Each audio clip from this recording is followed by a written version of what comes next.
Gracias por su sintonía, gracias a las estaciones que se enlazan en estos momentos para una entrevista con el expresidente de la República, Rafael Correa Delgado. Gracias, presidente, para mí. Esta invitación estaba pendiente, digo yo, antes que se fuera, pero en buena hora que ha regresado a mano bien. ¿Cómo se siente regresar a esta tierra? Realmente feliz, pero también con una emoción muy profunda. A mí Manaví me trae recuerdos muy gratos, pero también muy dolorosos, ¿no? Sobre todo por el terremoto del 16 de abril del 2016. Yo quiero agradecerte, Lenín, esta invitación, porque créeme, estoy muy preocupado del país que encuentro. En 6 meses pareciera ser que hemos retrocedido 20 años. No te imaginas el bloqueo de prensa que tenemos. No te imaginas cuánta gente nos ha dicho, no lo puedo entrevistar porque después me quitan la frecuencia. Un canal de televisión de la SOAI nos dijo, no lo podemos entrevistar porque nosotros estamos con el gobierno. Y ahora nos hablan de libertad de expresión. Probablemente por tu larga trayectoria has perdido el miedo a estas cosas y has lidiado con tantos gobiernos y has permitido este espacio, te lo agradezco profundamente, pero se está viviendo una represión muy fuerte en el país a nivel de bloqueo de opinión, a nivel de persecución, a nivel de amenazas, a nivel de muchas cosas. Bueno, nosotros cumplimos con la ley y la ley nos dice que tenemos que ser pluralistas. Sí, Jorge Glass también cumplió con la ley, mira dónde está. Ese es otro tema que lo tocaremos. Y es un efecto de demostración, ¿eh?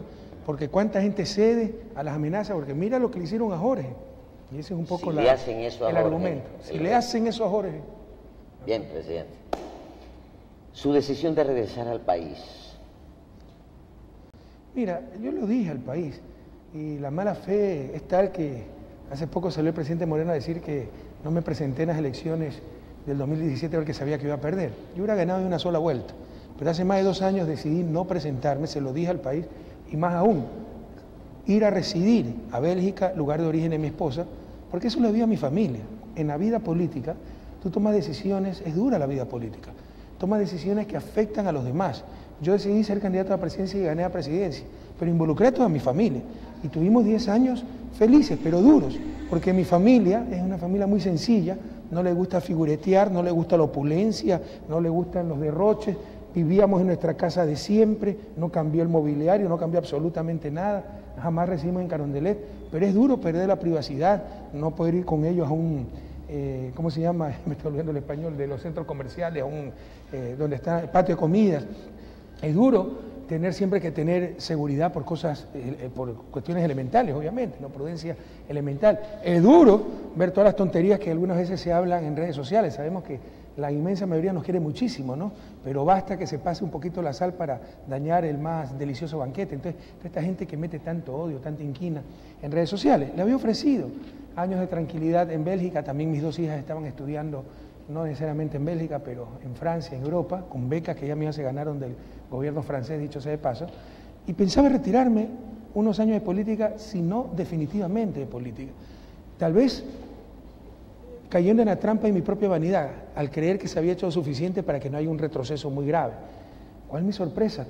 La destrucción que se ha hecho en estos 6 meses, la terrible traición. Escuchen lo que decía el presidente Moreno cuando nos necesitaba en campaña. Sí, yo cabalgué con Rafael Correa, yo hice historia, Rafael, el mejor presidente del mundo, el gobierno, la Revolución Ciudadana, una verdadera leyenda. Para ahora escuchar todo lo contrario, para ahora escuchar tanta calumnia, que somos los más corruptos, los más ineptos, que todo está hecho mal, que todas las obras con falla, van a buscar el último ladrillo. Esto es la corrupción, que canallesco. Ellos estuvieron 10 años en el gobierno. Si había tanta corrupción, entonces son cómplices, o son ineptos, o están mintiendo. Encubridores. O están mintiendo, pues, y esa es la verdad. Nosotros acabamos con la corrupción institucionalizada en este país, registro civil, aduana, telefónicas. Pero ¿qué es esta corrupción que existe en otras partes del mundo, en todas partes del mundo hace unos años? El caso Siemens, por ejemplo, en la propia Europa, Coimas también, y que fue extremadamente sofisticada por parte de Odebrecht, y que se empezó a investigar en mi gobierno. Pero se aprovecharon de eso para hacer creer que habíamos permitido la corrupción. El FBI dijo que sin las delaciones de los funcionarios de Odebrecht le hubiera tomado 100 años reunir la información. Pero aquí todo se ha permitido y llamaron a la ONU Frente Anticorrupción. Eso es canallesco, porque saben que somos gente honrada, ¿no? Pero como era rentable políticamente el discurso anticorrupción, echa el lodo sobre los demás, etc. Entonces es terrible lo que hemos vivido estos 6 meses. Y por último, quieren apoderarse de Alianza País, a la que siempre despreciaron. Lenín Moreno no hizo la campaña de color verde. ¿no? Porque no quería identificarse con Alianza País. Desde el poder nos ha dicho sumisos, ovejunos, que la revolución es una pendejada, perdónenme la expresión, eso dijo el presidente de la República, ¿no? Pero ahora quiere apoderarse de Alianza País y ese es el motivo concreto de mi visita, el domingo 4 de diciembre, participar en la séptima, 3 de diciembre, perdón, es sábado 3 de diciembre, ¿no? O domingo 3 de diciembre en la ciudad de Esmeraldas, participar en la séptima convención de Alianza País. Muchos colaboradores como que quieren alejarse de Correa. Y alguna vez hace unas semanas dije yo, ¿dónde están los que participaban de las sabatinas y peleaban en la primera fila? Me preguntaba dónde están. Y los he seguido de cerca. Es triste eso ya. Claro que sí, siempre es muy duro. Hay que estar preparado, eso siempre ha existido. Pero el mal ejemplo viene de la presidencia, porque qué persona más cercana, supuestamente amiga, que te respetaba, te admiraba, que el presidente Lenín Moreno, para que ahora diga todo lo contrario, de lo que decía hace 6 meses, no hace 6 años. Pero en todo caso, nadie le puede obligar que crea en mí, que me respete, que me quiera. Pero entonces, ¿por qué continúa en Alianza País? ¿Por qué no lo dijo? ¿Por qué no fue honesto como otra gente que se apartó en su momento porque dijo que no estaba de acuerdo? No, acá dijeron que están de acuerdo, somos lo mejor del mundo. Cuando yo le propuse la candidatura en Ginebra con Ricardo Patiño, me dijo que tenía que regresar en el 2021. Ahora dice que él siempre estuvo en contra de reelección, que yo soy un hambriento de poder. Eso es una falsedad total. Entonces, si el mal ejemplo viene de la propia cabeza, ejemplo de ingratitud, pues, ¿no? Nadie espera aplausos de esto, pero créeme que nos sacamos del aire 10 años trabajando por el país, y él lo sabe. Entonces, si ese mal ejemplo viene a la propia cabeza, ¿qué se puede esperar del resto? Pero por supuesto que eso es duro. Y por supuesto que ha sido más de lo que esperábamos. En todo proceso político siempre hay oportunistas.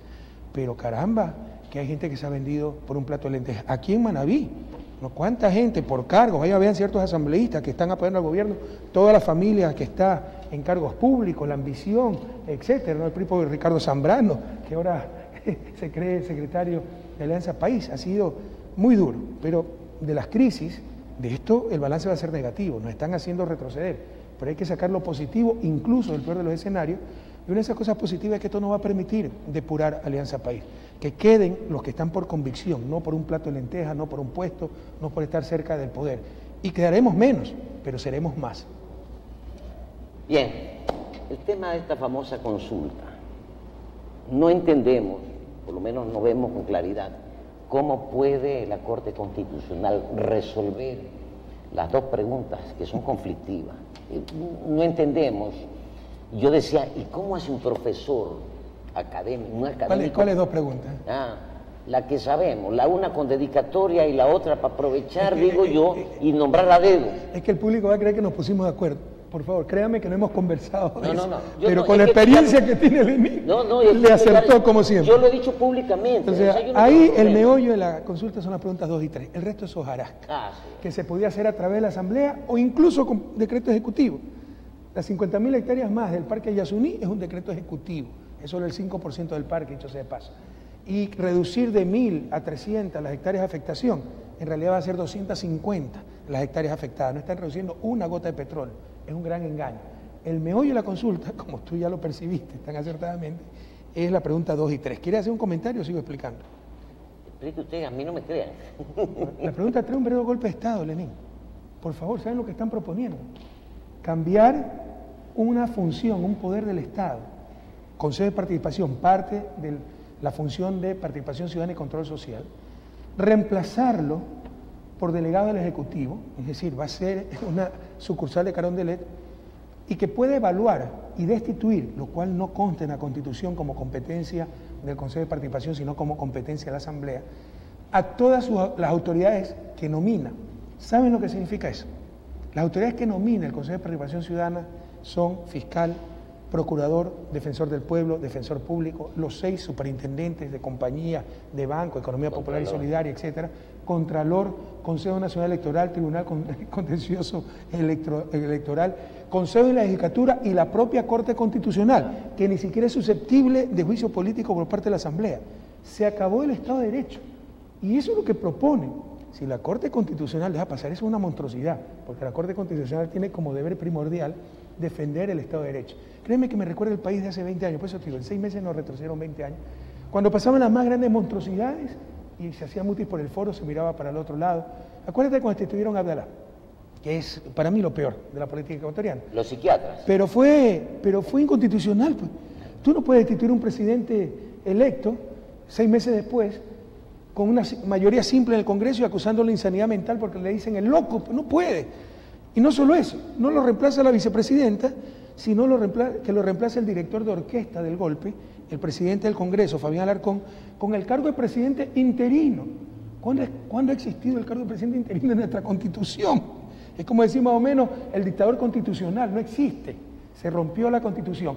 Pero para disimular el golpe y el rompimiento constitucional, llamaron a consulta popular, a preguntarle a la gente si está de acuerdo con la institución de y con la efervescencia del momento político, la participación de cierta prensa, la gente casi 70% dijo sí.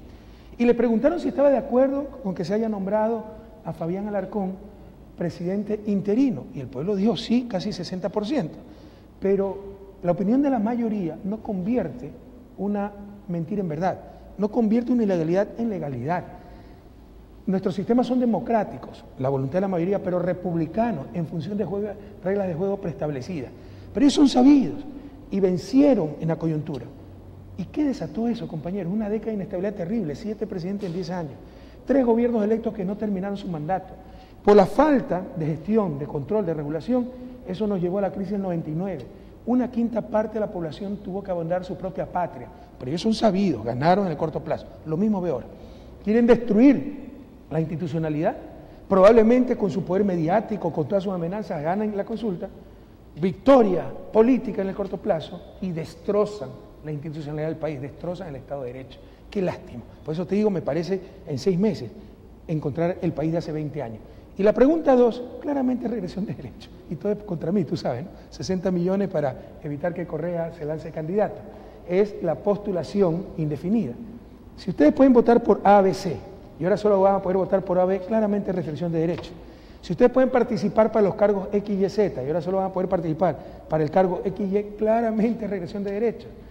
Contraviene incluso la Convención Interamericana de Derechos Humanos, artículo 23, que establece los causales para limitar participación política. Esto es edad, nacionalidad, sentencias ejecutoriadas, sanidad mental.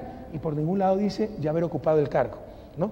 Pero te insisto, o sea, ya no estamos en un Estado de Derecho, estamos en un Estado de opinión y un Estado de hecho, todo en función de la presión, de la fuerza. Vamos a ver qué hace la Corte Constitucional, pero recuerden, 5 preguntas son hojarascas, se pudieron resolver por la Asamblea. Las preguntas, como decimos en la costa, pepas. Pregunta 3, que es un golpe de Estado blando, y la pregunta 2, impedir que Correa se lance de nuevo como candidato para que no nos quite todo lo robado. No se dejen engañar. Escuchaba en su tierra, en Guayaquil, a unos amigos dicen, ¿y por qué le tienen miedo a Correa? Esas son las contradicciones, ¿no? Dicen que me han bajado en las encuestas, si hubiera el cariño de la gente. Yo me quedo sorprendido. Yo llegué el día sábado de madrugada, casi a la 1 de la mañana. Fácilmente había 3.000 personas en el aeropuerto, fácilmente. ¿No? Y un cariño inmenso, y por todos lados donde hemos ido, estuvimos después en Durán, un almuerzo popular, 1.200 personas, noche cultural en el Guasmo, al día siguiente en Azuay, miles de personas, día domingo, y eso que trataron de manipular a la gente con tweets falsos, diciendo que la convocatoria era en otro lado, amenazas, hicieron grafitis en la sede donde se reunía la gente, etcétera, y sin embargo miles de personas, porque ellos saben que si yo regresara, los venciera nuevamente. Entonces tratan de, por debajo del tapete, lograr lo que no van a lograr en las urnas, ¿no? Hay un tema que es el tema Glass. Los vencería nuevamente, perdón, estoy cansado y me equivoco en las conjugaciones verbales. Es por ese jarro que tienes ahí, hermano, me desconcierta un poco. Me desconcentra un poco. Barcelonista, ¿no? Me desconcentra un poco. El tema Glass. Alguna vez le dije al vicepresidente, le digo, usted va a pagar los platos rotos. Me dice, yo no tengo nada que ocultar. Sí, pero usted va a pagar los platos rotos. Y después van a decir, la responsabilidad política de eso es Rafael Correa. Entonces, algunos comentan, y con alguna frecuencia, dice, el objetivo es que no pueda hacer nada, quitarle los derechos políticos. Pero también esa es parte, pues, ese es el plan integral. Si usted ve la pregunta 1 de la consulta, es que el acusado de corrupción sea inhabilitado políticamente de por vida. Ahora, ¿qué es corrupción? La única vez en que aparece en el Código Penal integral la palabra corrupción es corrupción de niños y menores, por incitarlos a pornografía, todo eso, y ya sabemos quién incitó a pornografía a menores y adolescentes, ¿no? Entonces en el anexo presentan una serie de supuestos delitos, pero hay convenciones internacionales que, por ejemplo, establecen, y que nosotros somos signatarios, la Convención Anticorrupción de la ONU, que corrupción también es tener balance falso de una empresa, corrupción también es evasión tributaria. Entonces, si se extiende el concepto de corrupción, va a haber una persecución terrible a personas, no a funcionarios públicos solamente, empresarios privados, etcétera. Entonces, es una pregunta también con doble intención, pero el objetivo es ese, ¿no? Sacan las autoridades de control, te ponen enemigos de autoridades de control que ya no buscan la verdad, la justicia, sino aniquilarte, te acusan de cualquier cosa y estás inhabilitado de por vida. Entonces, si te falla la pregunta 2, te agarran con la pregunta 1. Y lo de Jorge Glass realmente es impresentable, ¿no? Acuérdate todo lo que dijeron del caso de Brecht, la famosa lista, etcétera, nada de eso existió. El 1 de junio se conocen las delaciones, ya habíamos adelantado trabajo, se realizan prisiones preventivas, allanamientos, etcétera. Por el contrario, el vicepresidente, no hay una sola prueba. Incluso si hubiera prueba, esa clase de infracción no amerita prisión preventiva. No es que había peligro de fuga, no es que había peligro para la sociedad. Y le dictan prisión preventiva ¿para qué? Para apoderarse de la vicepresidencia. Nadie se engañe, esto es persecución política. Para declarar abandonada la vicepresidencia, como dice la Constitución, después de 90 días. Pero no solo eso, yo creo que si a alguien le quedaba alguna duda, ya esta se evidenció o se aclaró con lo que ocurrió. Resulta que los únicos, no los únicos, a otras personas sí les encontramos empresas fantasma, algunos empresarios involucrados, pero los más claros corruptos y corruptores eran los funcionarios de Odebrecht, encabezados por Concienciado Santos, eran 4, que actuaron en nuestro país durante años dando coimas no solo a funcionarios públicos, daban coimas a competidores, empresas de construcción, diciéndoles presenta un precio más alto, yo me llevo el negocio, como voy a ganar 30 millones, te doy 10 millones a ti. Y ganaba 10 millones el competidor sin hacer nada. También corrompieron a otras empresas privadas, porque nos quieren hacer creer que la corrupción es patrimonio tan solo del Estado. Corrompieron a medios.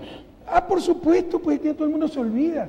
Odebrecht era mecenas del arte, organizaba concursos de periodismo. Cuando yo los expulsé en el 2008, mira todo lo que me decían los medios de comunicación, dictador, patán, no sabe tratar a los inversionistas extranjeros, ya se olvidan de todo aquello. Parece que vinieron con una etiqueta de corruptos y los toleramos tantos años sabiendo que eran corruptos, ya basta, eso es un gran engaño. Entonces mira, ellos, corruptos confesos, los sobresee la Fiscalía, los dejaron en impunidad, ya no se los puede acusar. Y el vicepresidente está preso. ¿Saben lo que significa esto? Para mí es extremadamente claro el complot que hubo. Acordaron, pactaron con Odebrecht, haga pedazo en su declaración al vicepresidente y a ustedes lo damos en impunidad.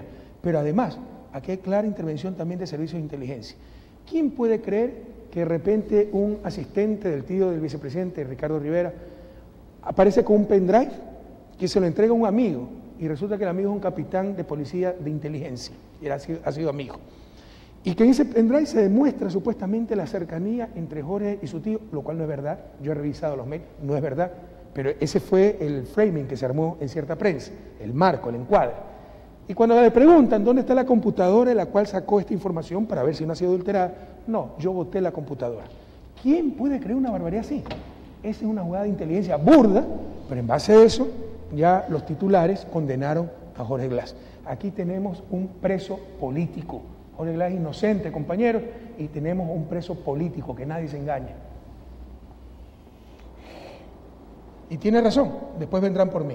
Corto plazo, he destruido a Jorge Glass, apoderarse de la vicepresidencia, mediano plazo, venir. Y alguna vez un familiar querido me dijo, y Rafico, si te acusan de algo, ¿pero qué me vas a acusar si yo no tengo nada que hacer? No he hecho nada malo, solo trabajar por mi patria, qué ingenuo que soy, ¿no? Ya tengo hasta delitos de odio, o sea, soy odiador, he perseguido gente. Hasta delitos de odio me han puesto. El tema de la Asamblea de Alianza País. Hay esta vaina por allí, el presidente del Consejo Electoral dice que no era válida la expulsión y todo. O sea, para mí se entrometen al interior de la agrupación política opinando sin tener un documento. Porque eso para mí ha pasado. Hacer un pronunciamiento me pareció desastroso, de que el presidente del Consejo Nacional Electoral se pronuncie sin tener nada, sin tener un documento. Como que también ha habido maniobras en ese sentido para desnaturalizar, diría yo. Hay maniobras por todos lados, están destrozando el Estado de Derecho. Ya es un detalle relevante quién tiene la razón, quién está apoyado por la ley, es quién tiene más poder político. Es el país de hace 20 años, el país que yo encontré. Cuando en la justicia la verdad, la razón, más que la razón, el dictamen favorable, no dependía de quién tenía la razón, sino de que tenía más dinero, más poder, más influencia, etc. Hemos vuelto a ese país. Lo de Alianza País es impresentable. Yo vivo en el extranjero, una ciudad universitaria, tengo amigos constitucionalistas ecuatorianos, expertos. Estaban indignados, ¿no? Claramente la Constitución, no sabía que me iba a preguntar de esto, si no venía con mi iPad donde tengo toda la información, ¿ya? Entonces te hablo de memoria, puedo confundirme con el Código de la Democracia, si alguien puede verificar. Pero bueno, creo que la Constitución en el artículo 70 dice que las cuestiones electorales las trata pues el Tribunal Contencioso Electoral, la cuestión de los partidos políticos también. Revisen si es el 70. Y aquí resulta que la resuelve un Tribunal de Garantías Penales. Esa es la otra. Ya. Sí. Luego, como tú bien dices, el Consejo Nacional Electoral pues también actúa medio ambiguamente, pero eso es totalmente inconstitucional. ¿Qué dicen? Que no se respeta, o sea, es clarísimo el estatuto. Transitoria novena, me parece, es al final del estatuto, se llama transitoria. La transitoria novena no es transitoria. En disposición general novena de nuestro estatuto, 3 faltas consecutivas injustificadas se lo destituye del cargo. Eso es taxativo, imperativo. Eso es lo que se hizo, que no hubo el debido proceso. O sea, más tarde en una asociación de condóminos, una reunión de condóminos, donde el estatuto dice que 3 veces seguidas por falta o retraso se pone una multa, se le pone la multa, entonces también se atentó contra derechos. Eso es para el ámbito, la Constitución también lo dice, jurisdiccional, para administración pública. ¿De qué debido proceso nos habla? El debido proceso es que ellos podían apelar dentro de lo que está establecido en los estatutos. Y una vez que se agotaran todas las instancias al interior del movimiento político, ahí podían recurrir al Tribunal Contencioso Electoral. No hicieron nada, fueron directamente a un Tribunal de Garantías Penales, ¿de dónde? A Quitumbe, ¿no? Para que les dieran medidas cautelares, o sea, se acabó el Estado de Derecho.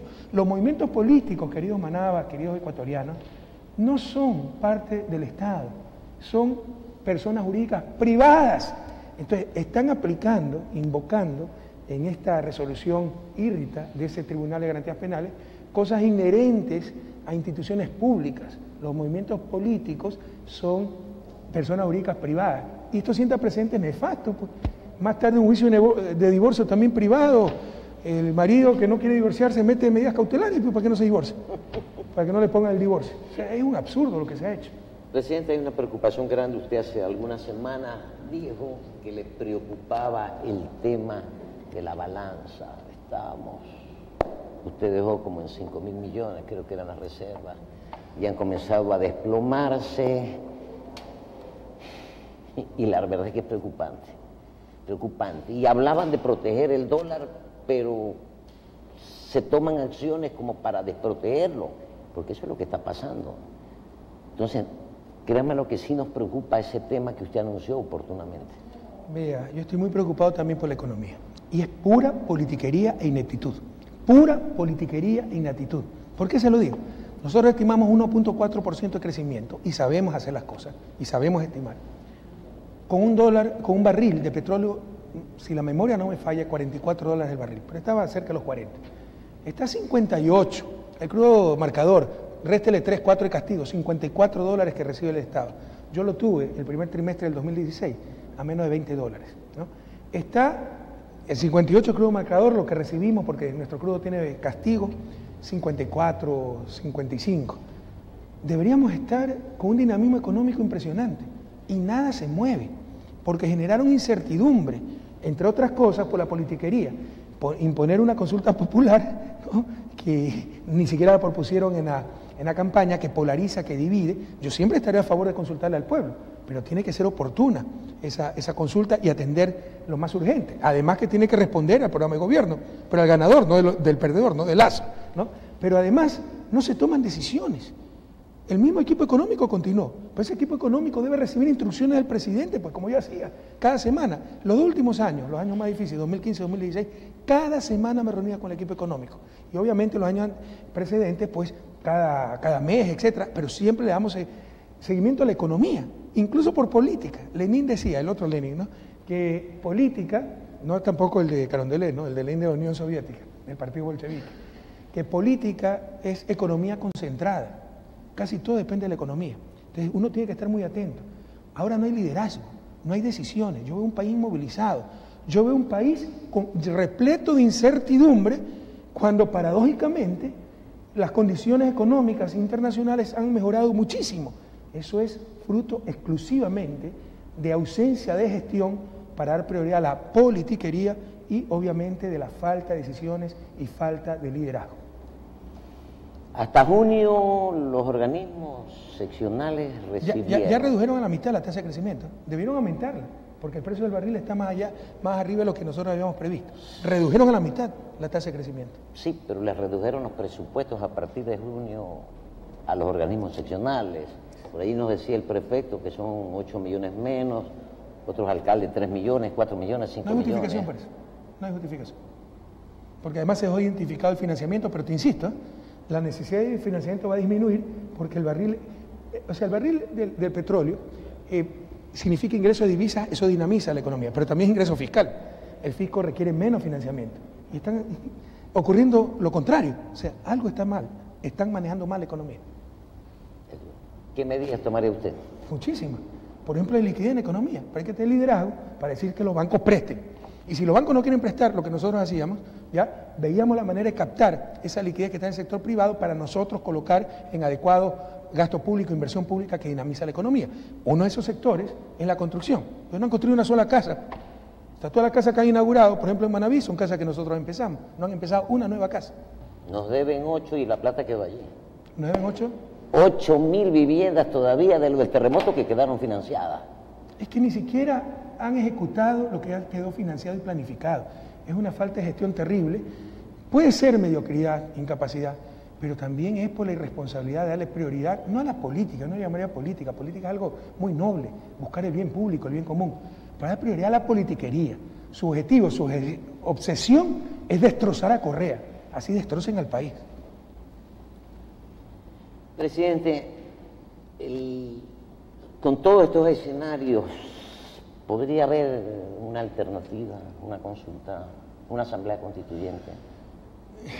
Depende de lo que apruebe la Corte Constitucional. Yo tengo fe todavía en los jueces constitucionales de que la pregunta 3 es una monstruosidad, sus nombres quedarán grabados en la historia. La historia será despiadada con los momentos que vivimos, ¿eh?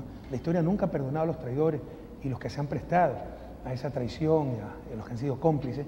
Entonces yo tengo fe en los jueces constitucionales de que sabrán cumplir con su deber, que es garantizar el Estado de Derecho. La pregunta 3 rompe todo lo que conocemos como Estado de Derecho y garantizar que no haya regresión de derechos. Esa es la pregunta 2. En caso, y bueno, ya me falta ver solamente la manada de camellos pasando por el ojo de una aguja, porque el camello ya lo vi, ¿no? Con todo lo que está ocurriendo. En caso de que dejen pasar esas preguntas, bueno, esperemos que el pueblo ecuatoriano las niegue con información, formación, pero lo que menos hay información. Hay una terrible manipulación mediática, el gobierno utiliza todo el aparataje estatal para desinformar, manipular, etc. En caso de que se pierda entonces la consulta, veríamos pues si se convoca una Asamblea Nacional Constituyente, porque habrían afectado la propia estructura del Estado. Y eso solo se podía hacer a través de Asamblea Nacional Constituyente. Ahí viene la otra partecita, y el reconocimiento de país en un momento dado que puedan maniobrar y desconocer la Asamblea de Alianza País en Esmeralda. Es que esa es la estrategia, pues.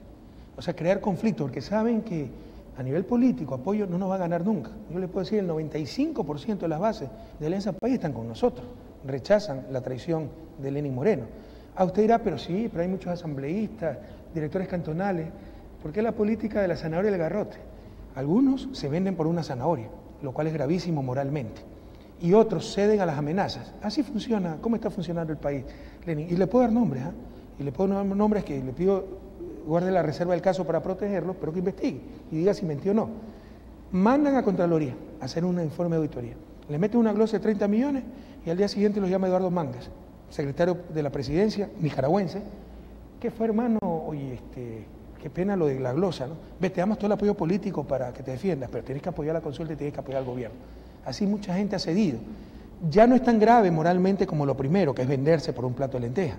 Acá es temor, pero los revolucionarios no estamos para temer, estamos para cumplir con nuestro deber. Entonces, mucha gente, los alcaldes, es que después me quitan los créditos del BEDE. Pregunte mi gobierno, pregúntele a Nebot cuántos créditos recibió, porque era un software, se metía ahí el proyecto, se veía que era rentable, adecuado, se ponían los parámetros financieros del municipio y se decía si tenía capacidad de endeudamiento o no, y le salía el crédito. Era un software, un programa informático. Acá es nuevamente un instrumento de presión, le quitan los créditos al alcalde que no apoya, que no lleva buses, etcétera. Pregúntele a los radiodifusores, a los canales de televisión. No, hermano, no te puedo dar la entrevista porque me quitan la frecuencia, todavía no asignan la frecuencia.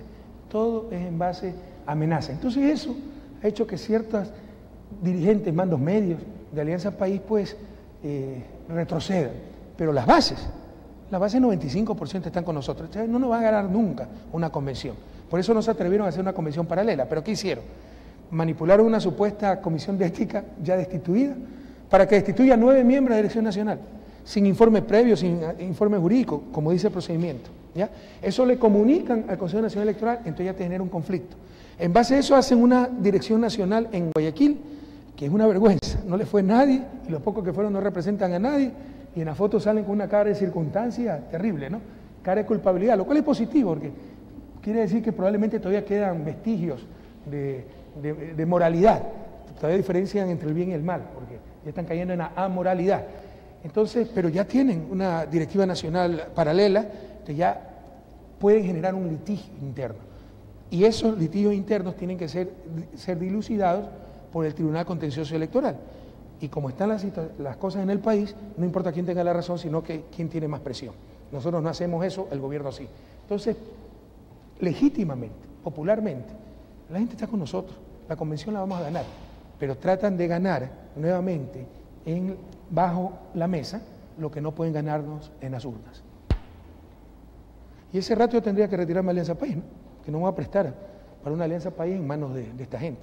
Yo tengo fe en que las cosas van a salir bien y que todavía hay dignidad en las instancias judiciales, en los órganos del Estado, y van a cumplir con su deber, porque en lo de Alianza País también tenemos 120% de razón, no solo 100%.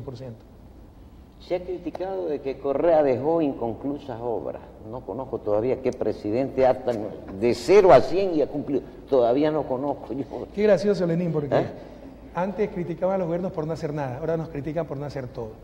Pero no, lo que ha habido estos 6 meses es algo impresentable, ¿no?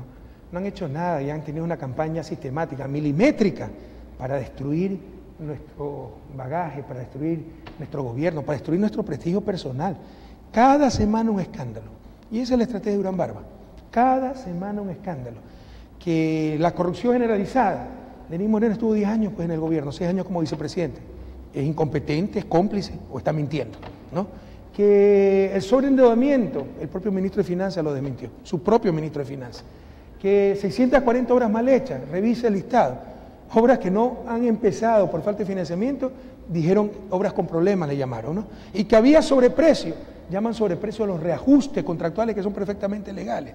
Si tú mueves tierra y de repente te equivocaste en el estudio y no tienes que mover 100 sino 250, va a subir el costo del contrato, eso es perfectamente legal. Eso ocurre en todas partes del mundo. Anda a ver cuánto costó el Eurotúnel inicialmente y a las finales cuánto costó. Pero hacen creer a la gente que ha habido sobreprecio. Ponen 200 unidades de policía comunitaria que están funcionando perfectamente, pero administrativamente no se ha cerrado el contrato porque todavía hay discrepancias entre el contratante, el Estado y el contratista. También las cuentan como obras con problemas y así engañan a la gente. Acuérdate de refinería que iba a explotar pues hace 4 meses. O sea, ya iba a haber explotado. Yachay, no saben dónde están parados en cuestiones de universidad y qué daño que hacen, porque Yachay es una esperanza para Ecuador y un ejemplo al mundo. Y fueron a decir que aquí cuesta $150 el cemento por metro cuadrado, de acuerdo a la Cámara de Comercio de Quito, y en Yachay ha costado $300 por metro cuadrado. Y se le olvida decir que están comparando el cemento para una casa con el cemento para un laboratorio, pero ya destrozaron pues, al gerente Yachay, lo hicieron quedar como ladrón. Y ponte a explicar eso. Es pura crítica, y no han hecho absolutamente nada. Cuando se les acabe el show, cuando ya no tengan que más criticar, ¿qué le van a decir al pueblo ecuatoriano?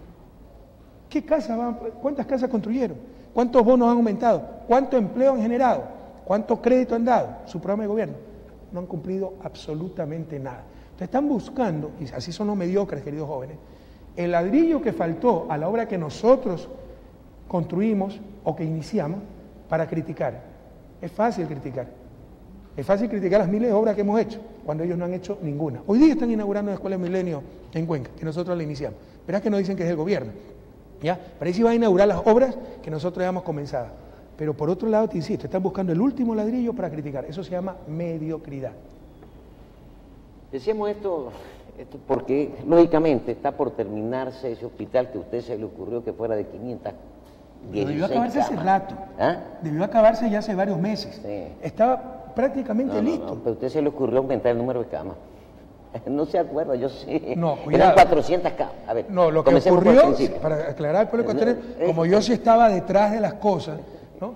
Es que, o sea, uno expresa la voluntad política, el apoyo político para mejorar hospitales, avanzar en salud, y la gente da mano y se te va hasta el codo. Entonces, de acuerdo a una consultoría española, me estaban haciendo hospitales de una sola cama por habitación. Pues. Ecuador no se puede dar el lujo de esas cosas. Entonces, necesitamos tener 3, 4 camas, a no ser que sea lo técnicamente deseable para gente que necesita estar aislada, y eso se mantuvo. Pero querían que todas las habitaciones, no recuerdo si fue el caso de Puerto Viejo, pero fue el caso de otros hospitales, tuvieran una sola cama. O sea, no somos Qatar, pues no somos Emiratos Árabes. Entonces ahí ordené, no señores, tumben paredes y aquí debe haber habitaciones de 3, 4 camas, y eso permitió aumentar el número de camas. Claro, se olvidó otra cosa. Es que primero iba a ser un hospital materno-infantil. No se tiene que acordar de eso en Puerto Viejo. Bueno, se acuerda que era ministro de Finanzas, entonces se aceptó en el tiempo de Palacio. ¿Qué me estás hablando con ministro de Finanzas? Ajá, no. Después vino que van 400 camas y después 500 y pico, y en buena hora. ¿Por qué? Porque sencillamente se vuelve un hospital no para Puerto Viejo, un regional. Es de especialidades. Y es de especialidades además. Entonces eso está planificado. Pero tenemos el Hospital de Especialidades Eugenio Espejo en Quito, en Guayaquil tenemos el Abel Guibe y ahora vamos a tener el de Puerto Viejo. No sé si se me escapa, si alguien del sector salud, si se me escapa algún hospital de especialidades más, pero qué bueno que eso se descentralice, que no solo sea Quito o Guayaquil que tengan hospitales de especialidades, tampoco puede tener cada cabecera cantonal, cada capital provincial, pero que lo tenga una provincia como Manabí, porque también lo que le venden a la gente, aquí debemos tener neurocirugía, sala de quemados, eso es ineficiente, no es que se puede tener en cada cantón, en cada parroquia. Lo que hay que tener es esos hospitales estratégicamente ubicados y buenos medios ambulatorios, ambulancias terrestres, ambulancias aéreas, etc.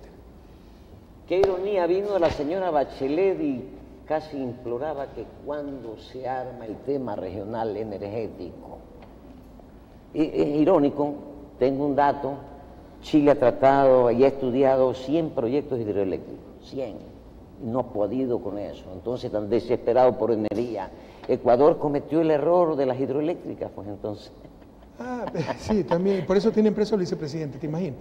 Nosotros importábamos energía, Lenín, cuando yo llegué al gobierno importábamos, habíamos pagado cerca de $1.000 millones en importación de energía, es decir, conectarse con Colombia y parcialmente con Perú y comprarles electricidad porque no teníamos capacidad instalada. Hoy les vendemos energía a Colombia y Perú. Esos son los cambios sustanciales. Estamos exportando como 300 millones ya al año y en el futuro exportaremos más. Colombia tiene un problema gravísimo energético, precisamente por no haber, con todo respeto, planificado a largo plazo, lo cual nosotros hicimos. Pero ahí no paran las cosas. En UNASUR impulsamos el sistema interconectado regional, porque hay regiones excedentarias energéticamente, tienen capacidad de generar energía más que suficiente, ¿no? Y exportar, y hay regiones deficitarias como el norte de Chile, que es un problema gravísimo. Por supuesto, cuando ustedes envían electricidad al norte de Chile, no es el mismo electrodo que llega, sino que le mandan a Perú, Perú utiliza esa energía y Perú genera energía para Chile y llega finalmente la cantidad de energía a Chile. Esa es una gran posibilidad de exportación para Ecuador. Lo estamos impulsando fuertemente. Hubo un poco de problema con Perú y sobre todo con el cambio de gobierno entre Alan García y el presidente Humala, y que por intereses creados, por ahí ciertos grupos privados, allá gran parte del sistema eléctrico está privatizado, por problemas geopolíticos no querían permitir la interconexión hasta Chile, ¿no? Pero finalmente se solventaron esos problemas. Entonces ya estaba casi todo listo, ojalá se continúe con aquello, porque es la verdadera integración y financiera, económicamente es tremendamente conveniente para Ecuador. Ahora somos excedentarios en energía y podemos exportar energía hasta el mismo Chile. Es que algunos se olvidan de los apagones, digo yo, pues, ¿no? Y ahora también tenemos unos motorcitos ahí de reserva por si acaso. Pero es que... ¿Ah? No, el sistema eléctrico es una revolución total, ¿no? Eso lo reconoce el mundo entero. Ya nuestra matriz... Y energía limpia. Matriz eléctrica renovable, limpia, es más del 90%. Y tenemos un parque termoeléctrico muy bien diseñado, ¿no? En caso de emergencia, que hay una sequía generalizada que es muy poco probable, pero pese a que la probabilidad sea pequeña, hay que estar preparado, porque imagínate quedarse sin energía, ¿no? Eso es una de las tantas cosas que lo hicimos muy bien, pero lo que da una pena es la falta de visión. ¿Ustedes han escuchado en estos 6 meses algo así? No, están en la pelea, y si van allá te ofrecen una discoteca, y si van a inaugurar el año lectivo le dicen a los chicos cómo se disfrazaban de mayores para ir a ver películas pornográficas. O sea, no hay visión de país, es tremendamente triste. No hay visión regional, no hay visión de patria grande. ¿Dónde quedaron esos grandes proyectos? Mandar electricidad a Chile. ¿Dónde quedaron proyectos más sencillos pero sumamente importantes, como las cocinas de inducción, para ser mucho más eficientes en el consumo energético? Ya nada de eso se impulsa. Y es irónico, recuerdo el tema, después el 16 de abril, el terremoto, al día siguiente el sistema termoeléctrico generó para el país. Por alguna circunstancia, digo, es irónico. La gente durante ese durísimo momento, episodio de nuestra historia, se portó increíblemente. Yo mi gratitud al pueblo ecuatoriano. Y a veces comparamos, y lo vi del New York Times, que decían los médicos que estaban como en el limbo. ¿Los? Mexicanos estaban como en el limbo, después del terremoto. La historia sabrá poner las cosas en su sitio. Ahorita, con todo el poder que tienen, con todos los medios cómplices, pueden distorsionar la realidad. Pero si ustedes analizan, huracán Katrina en Estados Unidos, ¿no?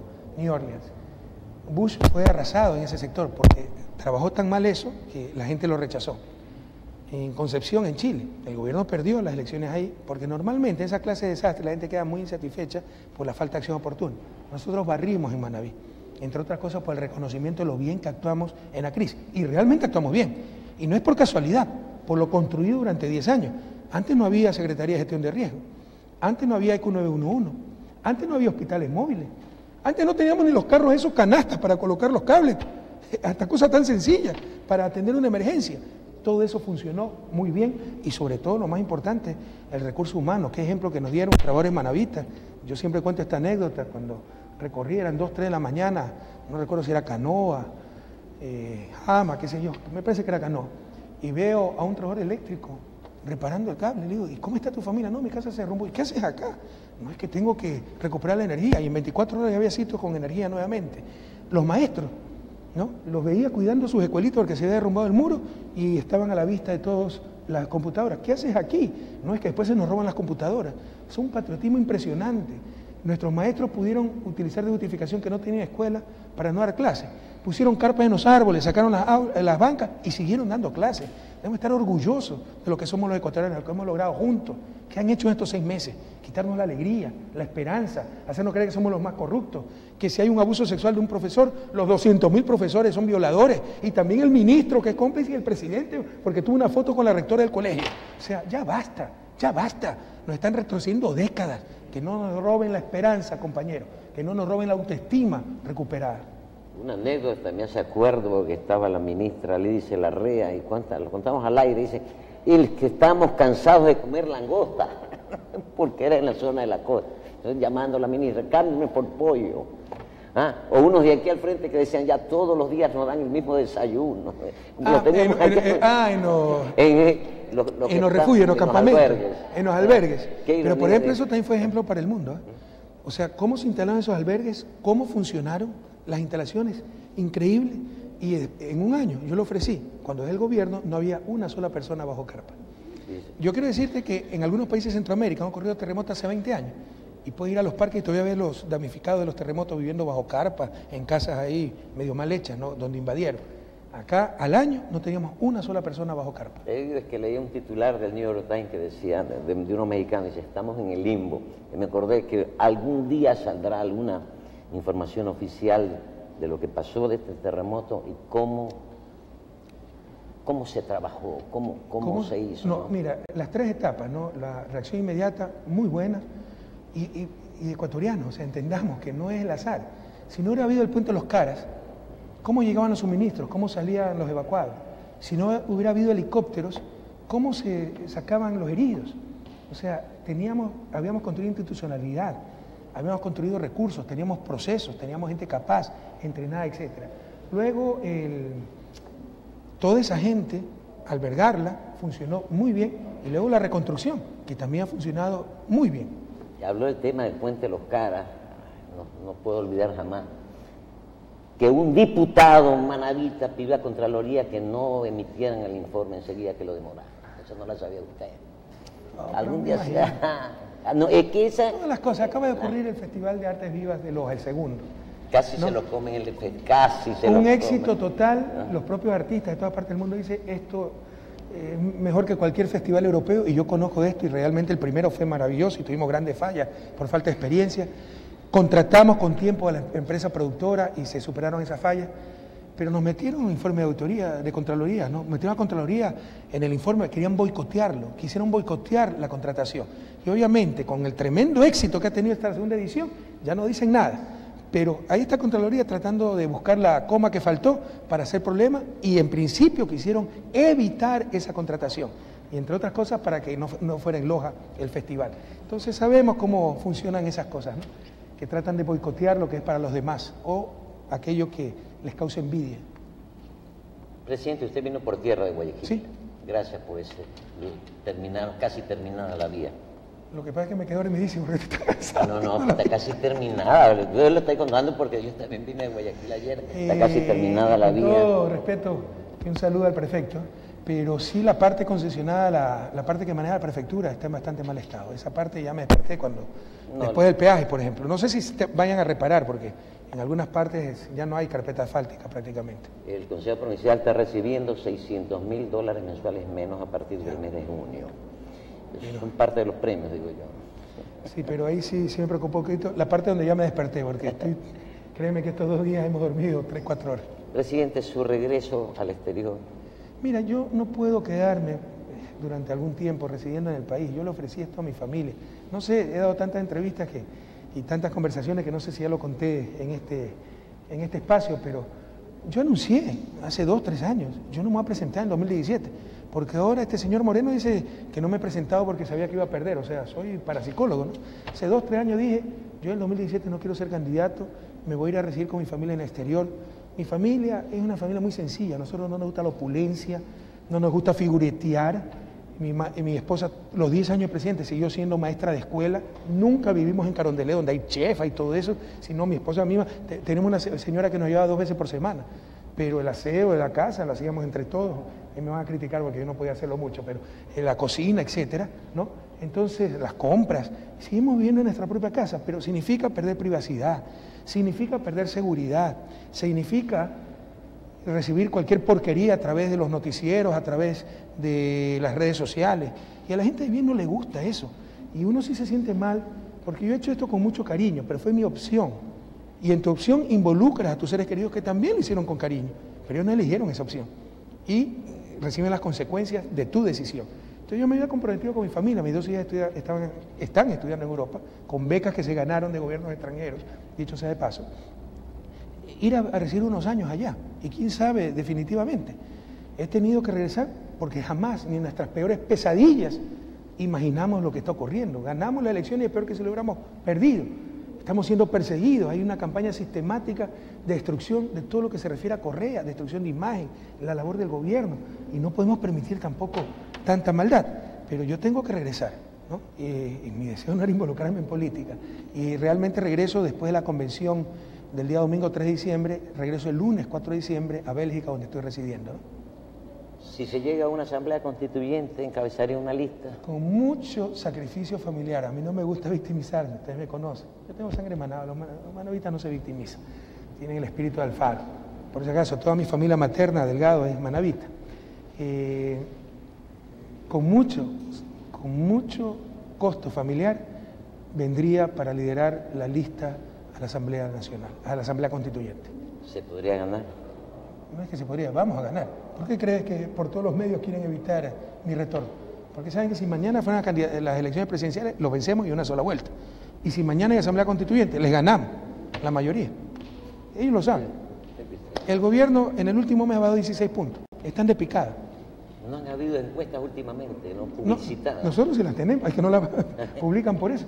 Y las que publican son las que les conviene, porque se creen nomás 80% de popularidad. Significa que no entienden en absoluto cómo funciona la opinión pública. Con tanto bombardeo mediático a favor de ellos, deberían tener 110%.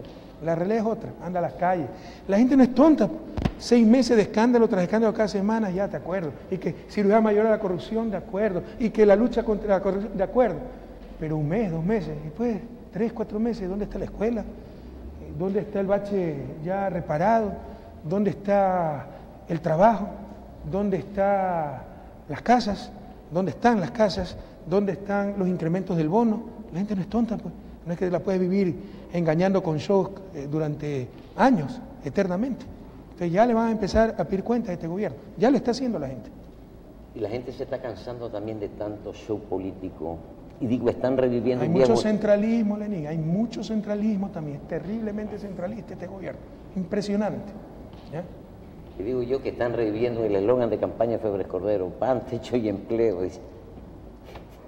O sea, acá ni pan, ni techo, ni empleo, como tampoco lo dio Febres Cordero, dicho sea de paso. ¿Ah? ¿No? Dio bastante pan Febres Cordero. No, también tan. Aquí dan otra forma de pan, ¿eh? No es esa violencia explícita, aunque la permiten. ¿Tú crees que si hubiera liderazgo en el país, permitieran todas las amenazas que estamos recibiendo en redes por la osadía de volver a mi patria? O sea, yo no tengo derecho de regresar a mi patria. O sea, ¿yo qué infracción he cometido? No estoy condenado en nada.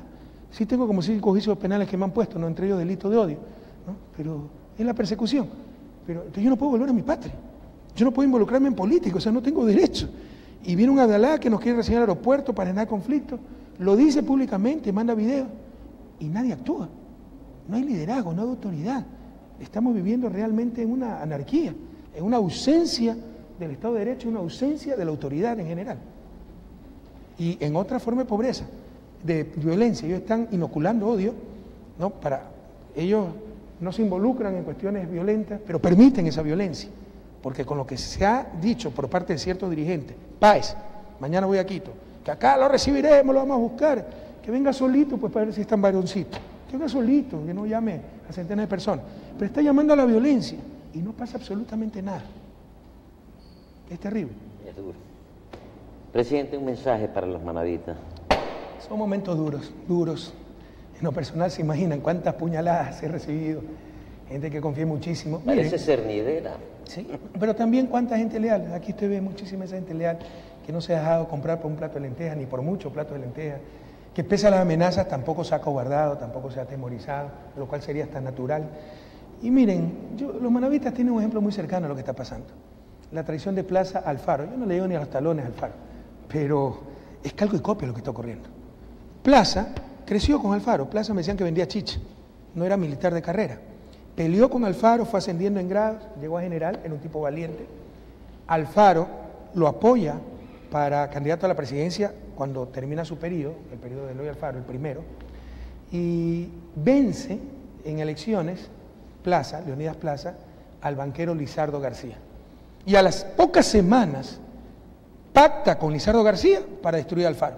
Revisen la historia. Con los mismos argumentos y con los mismos cómplices, la prensa corrupta. Por corrupto, Alfaro, por haber despilfarrado la plata en el ferrocarril, Alfaro, ¿ya? Por haber llenado de impuestos al pueblo ecuatoriano, por haber dividido al país. O sea, cambiar, buscar un país más justo es dividir al país. Hay que mantener la explotación, invisibilizar a los explotados. A tal punto es ese pacto que luego apoya a Plaza a Lizardo García y Lizardo García lo sucede en la presidencia y confina a Alfaro en Guayaquil por corrupto. Y ese es el preámbulo de la hoguera bárbara. Pero ¿sabes qué, Lenín? Marx decía que la historia se repite 2 veces, la una como tragedia. Esa traición acabó en tragedia, pero la otra como comedia. Los hechos históricos no son repetibles, no son los mismos actores, así se quiera asimilar a ciertos actores históricos. Y esta vez, esta traición del placita del siglo XXI va a acabar en comedia. La historia va a ser despiadada con esta gente, la historia no olvida a los traidores, pero sobre todo no nos lograrán vencer. Ya verás cómo va a reaccionar el pueblo ecuatoriano y le va a exigir cuentas a un gobierno que traicionó la voluntad popular y traicionó incluso a sus propios compañeros. Si hay algo que no perdona, más aún Manabí, te imaginas, pero Ecuador, y yo te diría Latinoamérica, yo he conversado esto en Colombia y me dicen aquí es igual, es la traición. O sea, ¿quién puede confiar en un tipo que hace 6 meses te decía el mejor presidente del mundo y hoy dice todo lo contrario? La Revolución Ciudadana, todo lo que ha cambiado el gobierno Correa es extraordinario, hoy dice todo lo contrario. Nadie confía en esta gente. Vamos a vencer, somos más y mayoría silenciosa, pero mayoría, y muy pronto el pueblo ecuatoriano le exigirá cuentas a este gobierno desleal. Gracias, presidente, por venir. En realidad estábamos esperando una entrevista de usted hace mucho tiempo. Era invitarme nomás, Lenín. No hay problema. No, la próxima vez me envía el pasaje y también me regreso para... No hay problema. Pasaje. No hay problema. En avión. Y creo que ha sido satisfactorio y sobre todo saludable para la audiencia sobre todo de Manabí, para los radioescuchas de Manabí, nuestros agradecimientos por unirse a esta cadena, aquellos que no han tenido temor de hacerlo, y esperemos tenerlo en otra oportunidad. Muchas gracias, Lenín. Quiero finalizar reconociendo. No te imaginas cuántas puertas se nos han cerrado. Yo creo que la venida de un expresidente es noticia. ¿Cómo han censurado la noticia? Han mandado tweets algunos periodistas, no hay que cubrir a Correa. Otros periodistas dignos han dicho, no puede decir esa tontería, es noticia y hay que cubrirla. Pero no han cerrado los espacios en los medios de comunicación, tan solo medios independientes, verdaderamente independientes como Capital Televisión, los han abierto, así que te agradezco profundamente. Y un abrazo a Manabí. Tú no sabes cómo extraño mi tierra, pero uno tiene obligaciones familiares. ¿Y cómo extraño a Manabí? ¿Cómo extraño el cariño de la gente? ¿Cómo recuerdo este pueblo heroico, realmente heroico? Que esas jornadas del terremoto fueron durísimas, intensas, pero también llenas de esperanza por ver la actitud de un pueblo realmente heroico. Muchas gracias, Manabí. Recuerdo el último conversatorio, por eso fuera para agradecerle a usted por Manabí, agradecerle a Jorge Glass también, por la interés. Todo lo que hizo Jorge en la reconstrucción, y mira dónde lo tiene. El pueblo manabista puede estar seguro que hay un inocente preso, que ya Ecuador tiene un preso político. Bueno, como la gente dice, felizmente el mundo es redondo y da vuelta. No, esto no va a durar, olvídate, este no va a durar, la gente va a despertar y va a ser un despertar bastante fuerte, porque se han cometido demasiados abusos, demasiados engaños. Ya. Gracias, presidente. Gracias a ustedes, un fuerte abrazo. Estuvo con ustedes el expresidente de la República, Rafael Correa Delgado.